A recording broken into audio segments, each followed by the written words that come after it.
चुनावी चंदे में फंस गई भाजपा। शराब घोटाले के आरोपी से लिए करोड़ रुपए। जी हाँ दोस्तों, आपने बिल्कुल सही सुना। मैं हूं पराग महेंद्र, आप देख रहे हैं नेशनल चौपाल। 21 मार्च 2024 दो बड़ी घटनाएं होती है। तकरीबन शाम 6:30 बजे चुनाव आयोग की वेबसाइट पर इलेक्टोरल बॉन्ड के तमाम आंकड़े की संपूर्ण जानकारी को प्रसारित किया जाता है। इसी के साथ साथ तकरीबन 7 बजे दिल्ली के मुख्यमंत्री अरविंद केजरीवाल इनके आवास पर ईडी की टीम पहुंच जाती है और देर रात अरविंद केजरीवाल को गिरफ्तार कर लिया जाता है। मसला समझने की कोशिश कीजिए कि जिस तरीके से अरविंद केजरीवाल की गिरफ्तारी होती है उसके पीछे का आखिर कारण क्या है। बता दे कि इलेक्टोरल बॉन्ड के तमाम जो आंकड़े चुनाव आयोग की वेबसाइट पर जारी किए गए हैं, उससे कहने की ये सूत्र निकल कर आए, जानकारी निकल कर आई कि अरबिंदो फार्मा कंपनी के जो मालक है पी शरद चंद्र रेड्डी, इनके जरिए बीजेपी को तकरीबन उनके गिरफ्तारी के बाद 5 करोड़ रुपए के इलेक्टोरल बॉन्ड के जरिए पैसा करोड़ रुपया दिया गया है। उसके बाद में इस पूरे के पूरे मसले पर तमाम लगातार जो सोशल मीडिया, मेन स्ट्रीम के मीडिया पर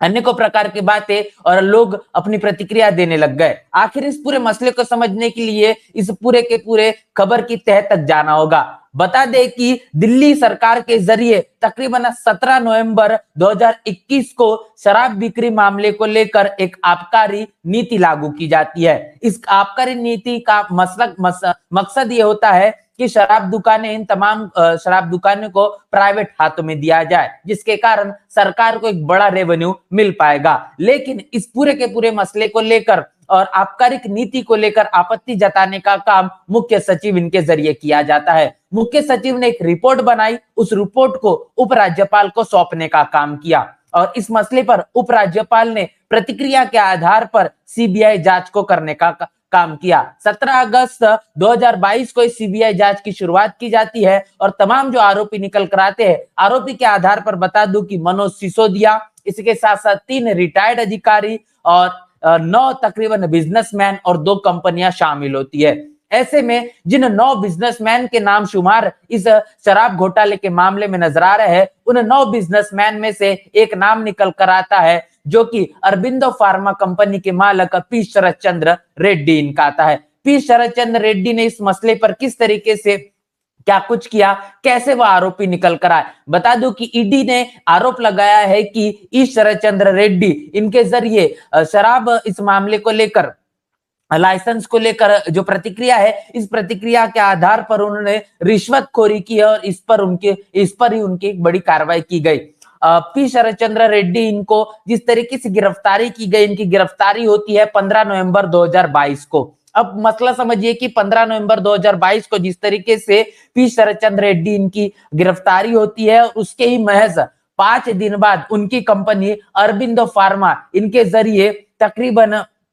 5 करोड़ रुपए का इलेक्टोरल बॉन्ड लिया जाता है। इस इलेक्टोरल बॉन्ड के तकरीबन 6 दिन बाद ही बीजेपी के जरिए इसको कैश कर लिया जाता है। इस पूरे के पूरे मामले के तकरीबन 1 साल बाद यह होता है कि नवंबर 2023 में 25 करोड़ रुपए का इलेक्टोरल बॉन्ड लिया जाता है और इस इलेक्टोरल बॉन्ड लेने के तकरीबन कुछ महज दिन बाद ही बीजेपी के जरिए इन तमाम पैसे को कैश कर लिया जाता है। मतलब साफ है कि तकरीबन 30 करोड़ से अधिक, तकरीबन बताया जा रहा है कि 34 करोड़ के आसपास का जो पैसा है वो बीजेपी को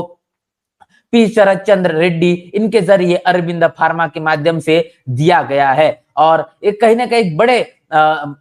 बड़ा पैसा जो आम आदमी पार्टी के जरिए कहीं ना कहीं आम आदमी पार्टी के इस पूरे के पूरे मामले को लेकर कहीं ना कहीं देखा गया। इतना ही नहीं तो बीजेपी को जो बड़ा पैसा दिया गया है, इससे सवाल पैदा होता है कि कहीं ना कहीं जिस शराब घोटाले के मामले को लेकर जो तमाम 9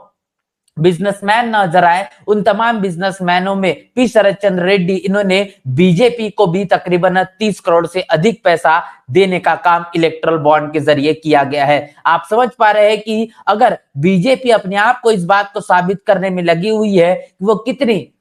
भ्रष्ट पार्टी ना होती, कितनी ईमानदार पार्टी है और किस तरीके से वो काम करती है, और अरविंद केजरीवाल ने जो शराब घोटाले मसले के अंदर में वो फंसते हुए नजर आए और उनको आरोपी सिद्ध किया गया है। मतलब मसला साफ है, चाहे फिर वो बीजेपी हो या फिर आम आदमी पार्टी हो, ये दोनों ही एक ही कहने के काम कर रहे हैं कि इस देश का जो बड़ा पैसा है, इस देश का जो कहने के काला धन या फिर अनेकों प्रकार से जो पैसा निर्माण किया जा रहा है, अनेकों जरिए से उसको अपने पार्टी को बढ़ाने के लिए और कहीं न कहीं अपने राजनीति को बढ़ाने के लिए इस्तेमाल करने का काम आम आदमी पार्टी और इसके साथ-साथ भारतीय जनता पार्टी करते हुए नजर आ रही है और जिसका अब पूरी तरीके से पर्दाफाश हो चुका है। तो अरबिंदो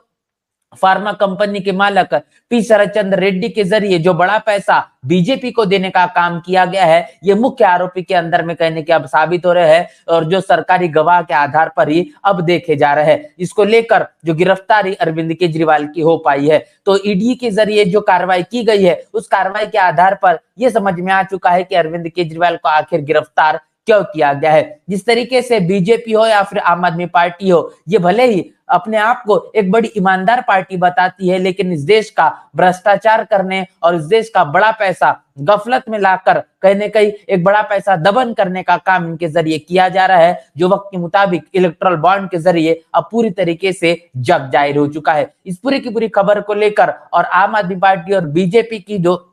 रणनीतियां है और इलेक्ट्रल बॉन्ड के जरिए बड़ा मोटा पैसा जो तमाम कंपनी और बिजनेसमैन के जरिए दिया जाता है, इसको लेकर आपकी क्या राय है, प्रतिक्रिया क्या है, लिखकर कमेंट बॉक्स में जरूर बताएं। बने रहे नेशनल चौपाल के साथ, मिलते हैं नए वीडियो में, तब तक के लिए जय भीम, जय भारत।